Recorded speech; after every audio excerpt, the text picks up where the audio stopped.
ce geste de toi viendra mon secours.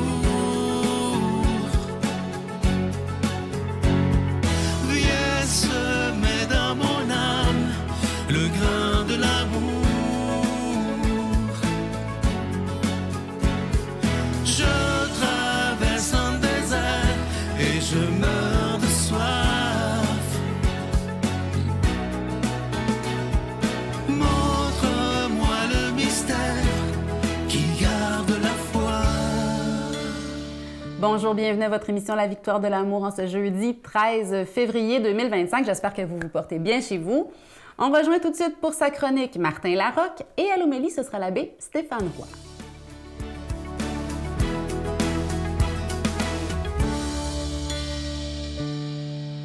Bon matin, les victorieuses, les victorieux et tous ceux qui doutent encore. J'espère que vous allez bien. Oui, merci, ça va très bien. Autant que j'ai réfléchi sur le doute il n'y a pas longtemps, tu sais, à chaque fois, je vous dis « et tous ceux qui doutent encore », autant aujourd'hui, j'ai eu comme une réflexion sur notre valeur. Parce que souvent, je dis à la fin « vous en valez la peine ». Tu sais, continuez, vous en valez la peine. On en vaut la peine. Puis là, je me demande, qu'est-ce que ça veut dire? Là, vous allez dire, il est à peu près temps que tu y penses, là. Ça fait comme plus d'1 an que tu nous dis ça. Mais bon, je suis comme ça. Mais c'est quoi la valeur? C'est quoi notre valeur? C'est quoi avoir de la valeur? C'est bizarre, hein? J'ai cliqué l'autre jour en lisant cette belle petite phrase-là. Lorsque vous réalisez votre valeur, vous cessez de faire des rabais aux gens. C'est pas assez beau, ça? Lorsque vous réalisez votre valeur, vous cessez de faire des rabais aux gens. Cette métaphore économique-là appelle à se connaître pour ne pas tomber dans le piège, pour ne pas se diminuer, pour ne pas se respecter, de dire oui quand c'est non. Elle est tough, celle-là. Ou de faire juste carrément ce qui ne nous tente pas. Tu sais, lorsque vous réalisez votre valeur, vous cessez de faire des rabais aux gens. Donc, je cherche, c'est quoi des valeurs? Fait que là, j'ai un début de réponse. Puis je l'ai trouvé dans la définition de l'estime de soi. Okay? Quand on parlait de l'estime de soi, quand on parle de l'estime de soi, on dit que c'est la connaissance de sa valeur personnelle que l'on se reconnaît dans différents domaines. Donc, on reconnaît quelque chose chez soi, on se donne la valeur. Et ça peut partir de notre enfance, évidemment, parce que si tu as eu papa puis maman qui t'aiment, tu dis donc j'en vaux la peine, donc je suis capable, j'ai une valeur, puis je suis capable d'en donner après de l'amour. Puis souvent, ça vient de parents qui eux aussi ont confiance en eux. Il n'y a pas que ça. Je ne jette pas tout le sort sur les parents, mais c'est un bon début, tu sais. Une bonne connaissance de sa valeur part souvent de cette base-là, appelons-la comme ça.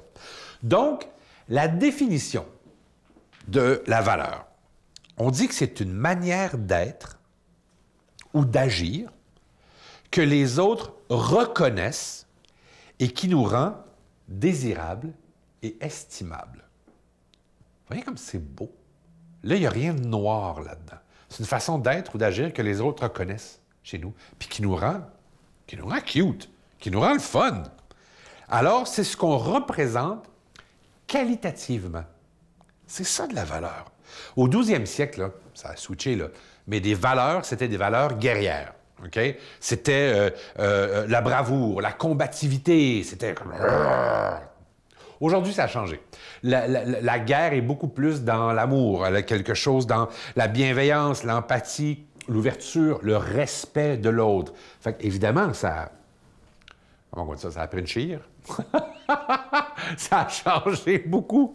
Mais avoir de la valeur, finalement, qu'elle soit humaine ou que ce soit universelle, puis si vous tapez « valeur » sur Google, vous allez trouver plein de suggestions. Mais c'est à la base ce qui devrait faire du bien. C'est juste ça, la valeur. Poursuivons notre réflexion, parce que je suis sûr que vous en valez la peine. Bonne semaine. Notre Père qui es aux cieux, que ton nom soit sanctifié, que ton règne vienne, que ta volonté soit faite sur la terre comme au ciel. Donne-nous aujourd'hui notre pain de ce jour. Pardonne-nous nos offenses, comme nous pardonnons aussi à ceux qui nous ont offensés. Et ne nous laisse pas entrer en tentation, mais délivre-nous du mal, car c'est à toi qu'appartiennent le règne, la puissance et la gloire pour les siècles des siècles. Amen. La Victoire de l'amour vous invite à célébrer 30 ans d'amour au Centre Vidéotron de Québec, le 24 mai 2025, de 13h à 17h. Avec Mélissa Bédard, Patrick Normand, Nathalie Laure, Guylaine Tanguay et la présence exceptionnelle de Michel Thor. Témoignages et conférences avec Sœur Angèle, Dominique Bertrand, David Bernard, Christine Michaud, Martin Larocque, Claire Jacques, Victor et l'équipe de la Victoire de l'amour. Billets en vente maintenant sur lavictoiredelamour.org.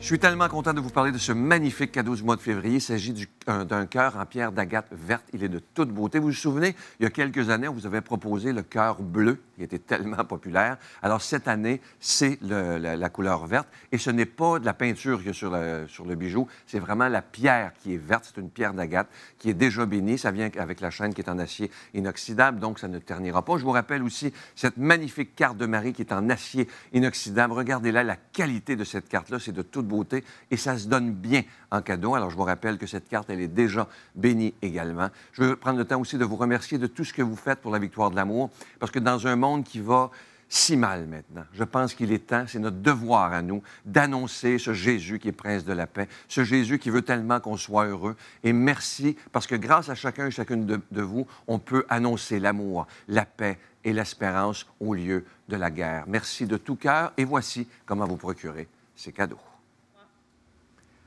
Par la poste, à la Victoire de l'amour, casier postal 120, succursale Boucherville à Boucherville, le J4B 5E6, ou par téléphone, par carte de crédit, du lundi au jeudi, de 8h à 17h, au 514-523-4433, ou à notre numéro sans frais, le 1-888-811-9291. Également sur notre site Internet, le www.lavictoiredelamour.org. Avec votre don, vous recevrez aussi un reçu pour fin d'impôt. Merci de donner des mains à la Providence. Merci d'investir dans votre foi.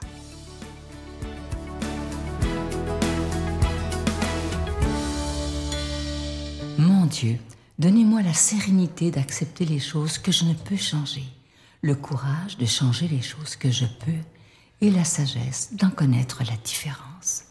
Amen.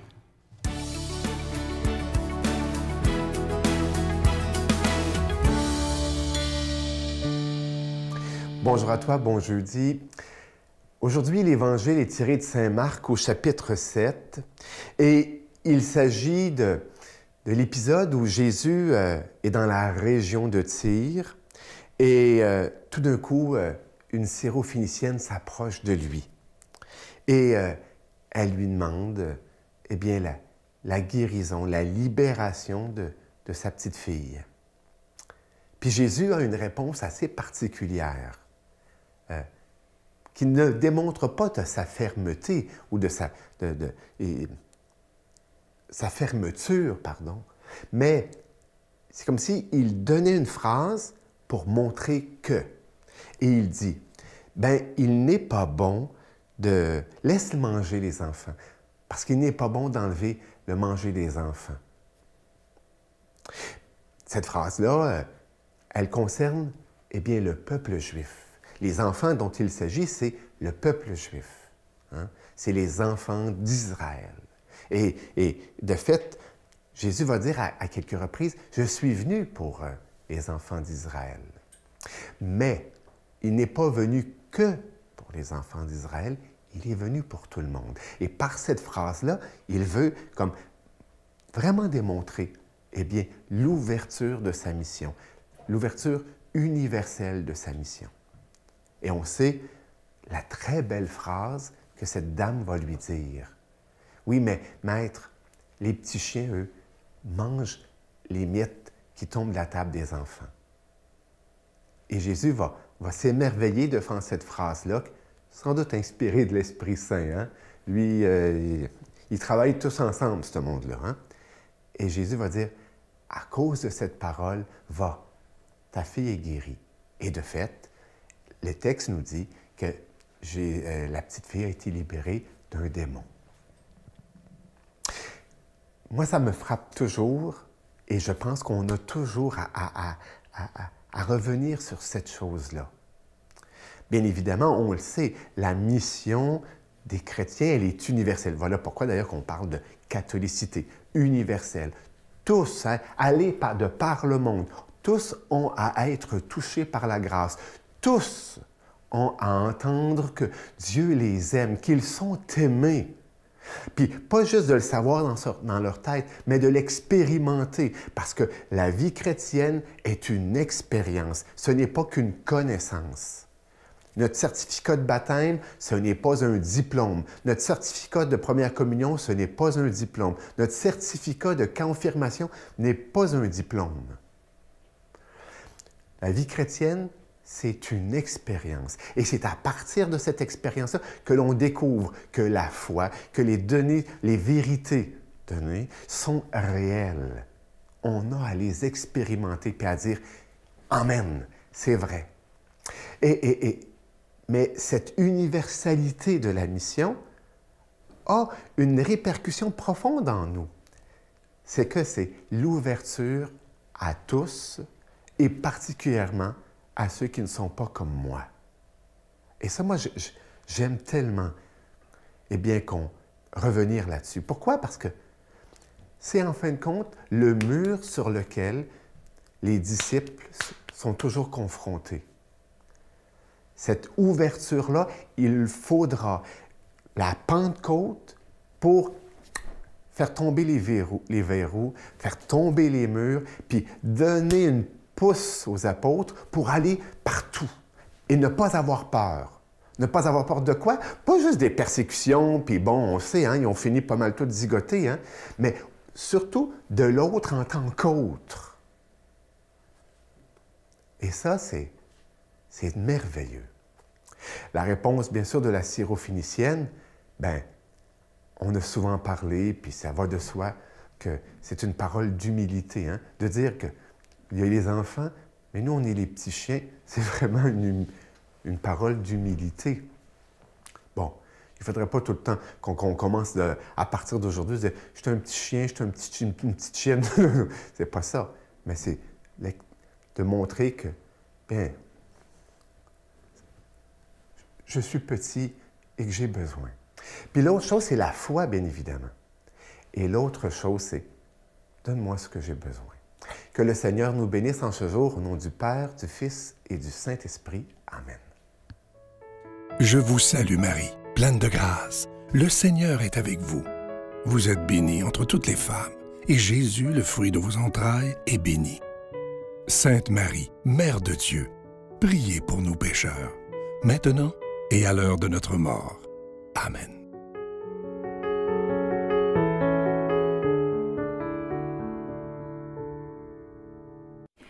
J'aimerais vous dire merci pour tous les beaux mots d'encouragement que vous m'envoyez. Sylvain serait d'accord, lui aussi, tous les beaux mots que vous nous envoyez et à toute l'équipe de la Victoire de l'amour. Merci. Merci aussi pour les intentions de prière que vous nous envoyez. Nous prions, je prie pour vous. Merci de prier pour moi, de prier pour l'équipe de la Victoire de l'amour aussi. La prière, hein, c'est ce lieu où on se retrouve en communion dans le cœur de Dieu. Je prie pour vous, spécialement ceux qui sont malades. Chaque jour, je prie pour chacun d'entre vous. Merci de me rendre l'appareil et de prier pour moi aussi. Prions les uns pour les autres, c'est si important. Ce que je crois n'est pas ce que je sais. Depuis que je crois, je ne sais rien de plus. Mais j'habite mon ignorance d'une façon différente. Si Dieu existe et qu'il t'aime comme tu aimes les oiseaux, comme un fou, comme un ange, tu peux marcher enfin sur les étoiles